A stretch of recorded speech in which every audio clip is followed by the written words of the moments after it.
Hey guys, welcome back to my channel. So I contacted Rolio recently and asked them if they were interested in possibly collabing with me.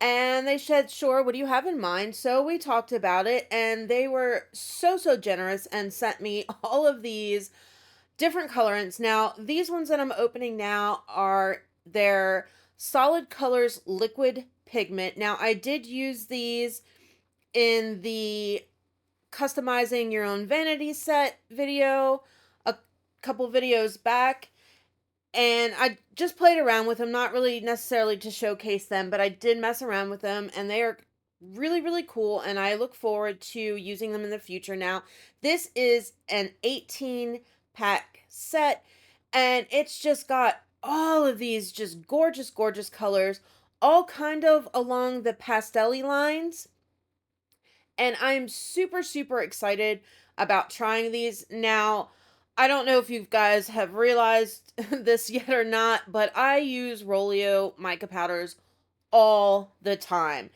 Like, all the time. I absolutely am in love with their micas. And I bought just the little 24 pack kind of starter tester set or whatever a long time ago, and I still have. Now I have run out of a few colors, but I still have a lot of them left. They are such highly pigmented colors that you don't need hardly any to color your resin with. So I am super excited for these new colors. Now this is a set of 12 mica powders. This is their earth colors.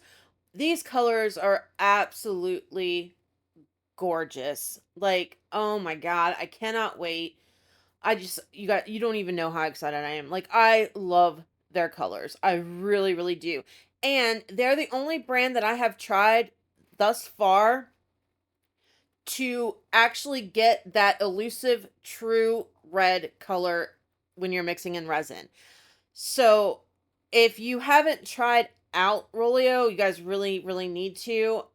I can't recommend them enough. Like, I am absolutely in love. I'm so looking forward to trying out these earth tones.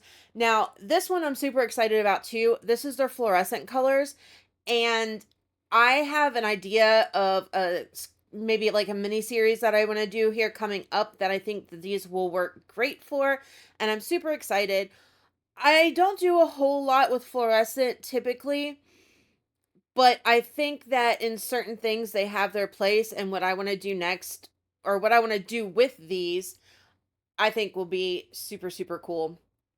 Again, these colors are gorgeous, vibrant colors. Looking forward to using these. I actually have a video coming up. I'm hoping to release it on Tuesday if I get everything done in time. That's going to showcase at least one of these colors.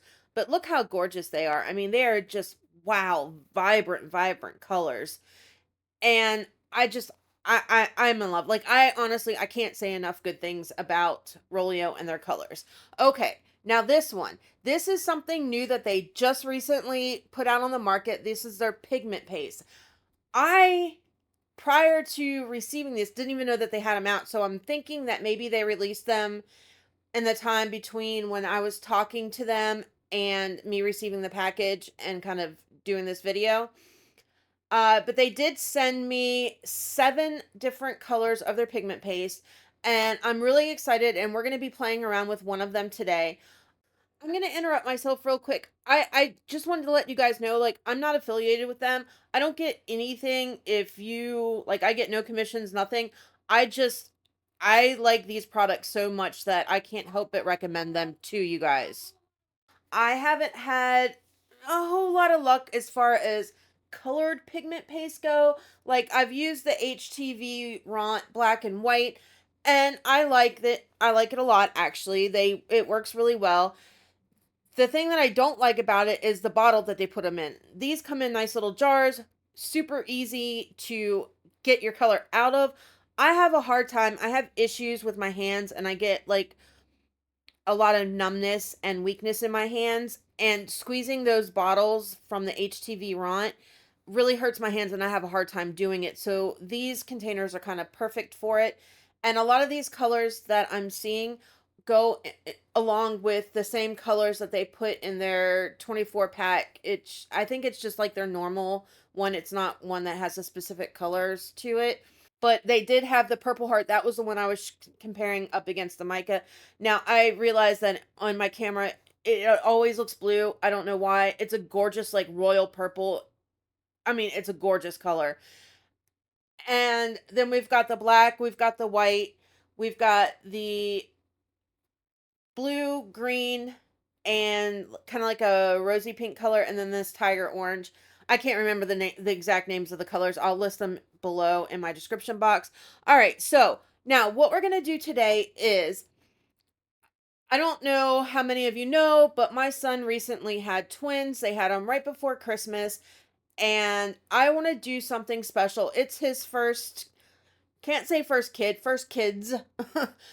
And so Father's Day will be his first Father's Day coming up, and I want to do kind of something special for him and his girlfriend with the babies for kind of Father's Day, Mother's Day type deal. So, what I did when they were up here last weekend visiting us is I took one of each of the baby's feet. Now they're only 4 months old, and I, with older kids, a handprint would suffice. But being as young as they are, I didn't want to put their hands in any kind of chameleon powders or anything like that. So I chose 1 foot from each of the twins, and I kind of brushed it along with the NicPro chameleon powders that I have and put their footprint on. Now, it did not take really well. Like, I have the outline, but it wasn't saturated enough that I could just go with that and not have to do any touch-ups. So I am going over each one just on the inside of the outline of where their little feet are, and I am filling that in. Now, I do realize that by doing this, you kind of lose like the lines and stuff of the baby's foot. However, because they're so young, I didn't want to sit there and like have to fight with them to get them to hold still or upset them or any of that stuff to kind of get the powder to like stick on their foot better to get a better impression. So it's their foot. It's the size of their foot. Are the lines going to be there? No, but that's not the point. The point is that they're going to have this piece forever, that they'll have, the size of their baby's feet prints in resin, and I think it's a really cool idea. I did something very similar for my daughter and her, well, actually it was just for my daughter for Mother's Day. I think it was last year. So after I retouched up all of the chameleon powders, I'm just going along and very carefully so that I don't mess up the footprint. I am kind of cleaning it with a baby wipe and then a Q-tip with a little bit of alcohol in there just to get any of the excess mica or excess chameleon powders that's on there off, because I don't want it to ruin the piece. I just want it to be as close to just their footprint as possible. Once I'm done with the majority of the cleaning, I do go over with a microfiber cloth. Just I'll hit it with like a baby wipe real quick, and then I'll wipe it down with a microfiber, and it just kind of gets rid of any kind of water spots or anything like that, any fingerprints, anything that resin is going to pick up that's on my mold. All right, so now what I want to do is, and in case you haven't realized yet, this is one of the trays from Let's Resin that they have on that 3-tiered set that I just did that comes with that metal stand. I'm just using one of them. This is just another kind of video to show that you can kind of do whatever with it. It doesn't have to be something created specifically for the stand. I'm just doing one for them. I think it's a cute idea. I like the tray. It's nice and big, and it's perfect for what I'm going for, and it's something that they can actually use as opposed to something that's just gonna like sit and look pretty, if that makes sense. It's actually functional. So what I'm going to do now is I just want kind of around the edges done up with something different other than black. I don't want an all black tray for them. Now, we all know that you have to do black, or you don't have to, but you should do black because chameleon powders work best with a black background. That's not what I want to do for the sides of this. So I did go in with a little bit of the Black Magic glitter from Sulyn, and then a tad touch of one of the glitters that April had sent me not too long ago, mixed it in my resin, and I'm just taking my cup. And the reason I'm using a disposable cup is I'm trying so hard. I don't want to mess up these footprints. My son lives a good 2 hours away from me, so it's not like I can just pop around the corner and be like, "Hey, I need your kids again for another footprint." Like, that's just not gonna happen, and I can't afford to mess this up. So I'm pouring a little bit in at a time, kind of lifting those edges of the silicone mold up, dumping a little bit in, and I'm using the disposable cup because I can kind of create a spout. Now, when I go to add more in, I did mix it up again because all of that chunky black glitter is sunk to the bottom at this point. And I want to make sure that I have an even kind of consistency of the glitter throughout the entire top part of this tray so that it doesn't look stupid. I am also going in with my heat gun. Now, this is less about the bubbles and more about getting this resin thinned out so that it settles and it self levels and I can kind of see where we're going. And just to get it to move around all of the edges and just so I don't have any air bubbles. Yeah, kind of, but it's more about just getting it to move around where I need it to move. So I can see where I need to add more, if I need to add more. I don't want it to come up over the top. I need it just on the edges and that's it. It's also kind of helping anything that kind of gets stuck up near the top edge of that to kind of make it runny enough that it's going to kind of flow back down to where I'm trying to go with it. And then I'm just going to kind of tap it around a little bit, add more where I need to add more, and then we're just going to let this cure. Now, I do take my time and kind of move it around and blow it around with my heat gun just to make sure that I have it to the level that I want it before I'm going to kind of just leave it be. And now we're going to hope that it turns out okay. All right, 24 hours later, that's nice and cured. Now let's try this Rolio pigment paste. Now, as always with all pigment paste, you want to give them a really thorough mix before you use them. Also, you don't need a lot. Like, I really didn't have that much on my stick, and I feel like I used too much. These colors are super saturated. That's kind of one of the main kind of points of pigment paste is that they're highly concentrated, so you don't need a lot. Another thing to note is, and this is where I kind of mess up, but you can learn from my mistake. I mix it, and you need to mix pigment paste really well. Like when you think that you're done mixing, mix some more. Where I screwed up, well, I mean, not really screwed up because it didn't necessarily mess it up. Right here where I'm scraping the cup is fine. I should not have scraped my stick. The reason being, I used my stick to pull out the pigment paste with. So I have straight pigment paste left on my stick. When I scraped it like that, what I did was I scraped just straight pigment paste into my piece. Now, what happens is it's going to, depending on where it's at, it can either settle to the bottom of your piece or it can be up on the top of your piece. And because it's not mixed up with the resin, you can get pockets of like just strict pigment paste in there. And then you're going to touch it and you're going to have pigment paste on there. And there's going to be kind of a hole because it's just pigment paste and not resin. And it can be a whole lot of issues. So you don't need a lot. Less is more, right? You can always add more. Like I had enough that the little bit more resin that I added just from what was left in the cup colored that resin perfectly. So I did use too much and I should not have scraped my stick like that. So just keep that in mind. Now, here we are 24 hours later. It's time to demold. And what I said about the pigment paste and whatever, that is not specific to Rolio by any means. That is any pigment paste anywhere. If you don't mix it up thoroughly enough, this can happen because it has happened to me in the past. And I didn't know what I did wrong, what happened, whatever. It's not like micas. You know how when you mix up mica and it doesn't fully mix, you get the powder that floats on the top, but it'll be like on the bottom of your piece or I guess the top, depending on how your piece is. It's kind of the same thing with pigment paste if you don't mix it up entirely the way that it needs to. Just a little FYI so you guys know if you haven't messed with it before that that can happen. So just be careful. All right. So now we are demolding this. And come on, woman. Hurry up. There we go. All right. I do like this tray a lot. It's a gorgeous, gorgeous tray. Anytime now.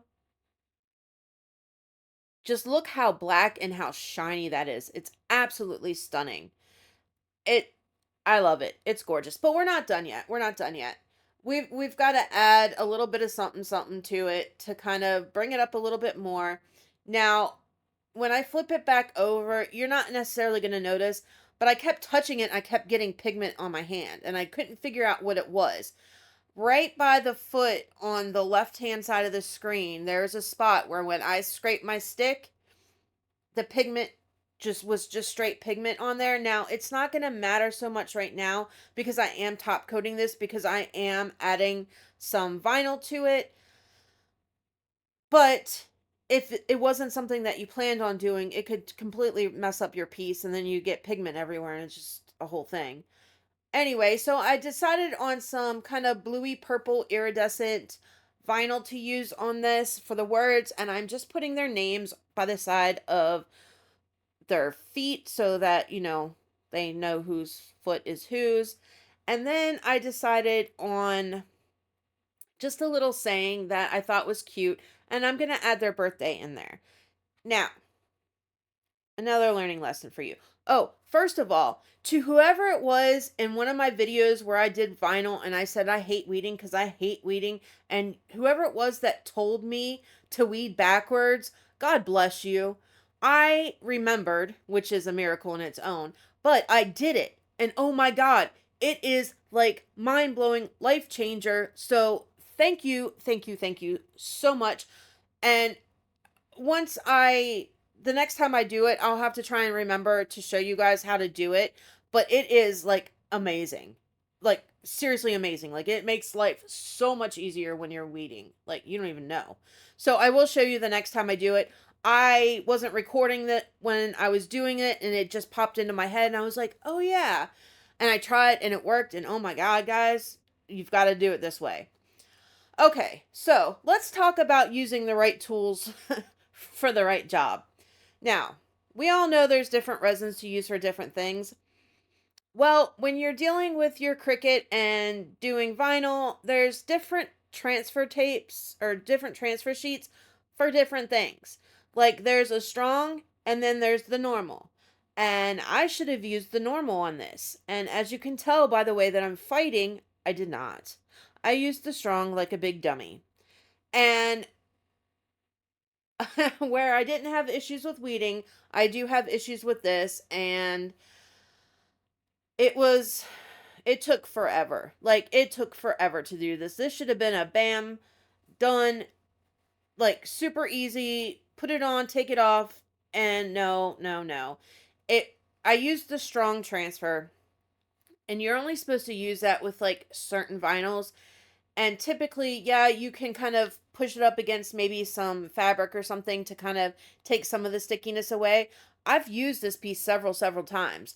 But me and my incredibly brilliant self, when I was doing this, pushed on it onto the vinyl like super hard, I guess.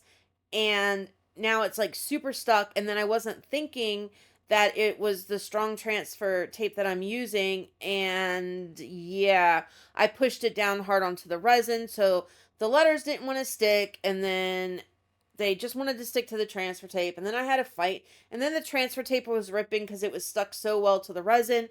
And it was just a whole thing. And then me and my incredibly brilliant self decided that when I put this little piece on, I put it on and I get the couple letters off and then it sticks because I wasn't paying attention to the letters I just fought to get down. And then they start coming up and then it just becomes a whole thing. And on top of all of that, it's crooked. Oh, yeah, it's crooked. I mean, I kind of always assume that it's going to be crooked because I can't do straight lines to save my life. So I'm honestly not that surprised. But yeah, I mean, it's fine. It is what it is. It's the thought behind it. And it's the footprints that really truly matter in the end. But it is crooked, and I do know this. But just learn from me. use the right tools for the job that you need. Don't use the wrong ones because honestly, in the end, it's just going to be more stress and more annoyance and frustration and all of those things. And you don't need to have to do that if you do it right. Well, we finally got all the letters and stuff on. Now I am going over with that microfiber cloth again. And this is just to wipe off any fingerprints that I got on there during my struggle. Any bits of like stickiness from the transfer tape and all of that. Just to clean it off so that it's not encased in resin forever. And then we're going to go over with a little bit of our NicPro crystal clear resin, and that is what I used in this whole project today as far as resin goes. And I only did, I think, about 40 mil. I don't need a lot. I just need it to seal in these letters. And honestly, when you top coat like your chameleon powders and stuff, it kind of brings in a little bit more like just shine, iridescence, something. It adds something to it. I'm gonna hit it with the heat gun to thin it out, smooth it out, get all those bubbles out of there that may be in there, and make sure that it's touching edge to edge, corner to corner, all of that good stuff, so that I have a nice, smooth, neat finish on there. Now, if you're fairly new and you're like, oh, she said she used chameleon powders, they're not very chameleon-y, it's because it's a flat surface. Now, if I had done something that had like different textures or bumps or shapes or angles and all that good stuff, yes, you would get a chameleon effect. But they're feet. Like they're flat, there's nothing to them. I just used it for the color and the prints. You're not going to get that same color shifting like details out of the chameleon powders because there's nothing to kind of pick up the difference in it, if that makes sense. So it's not anything that the chameleon powders are doing wrong. It's just that's the way this is. All right, 24 hours later, this is all nice and dry. And I think it's gorgeous. I love it. I hope my son and his girlfriend like it and they can cherish their little baby's feet forever.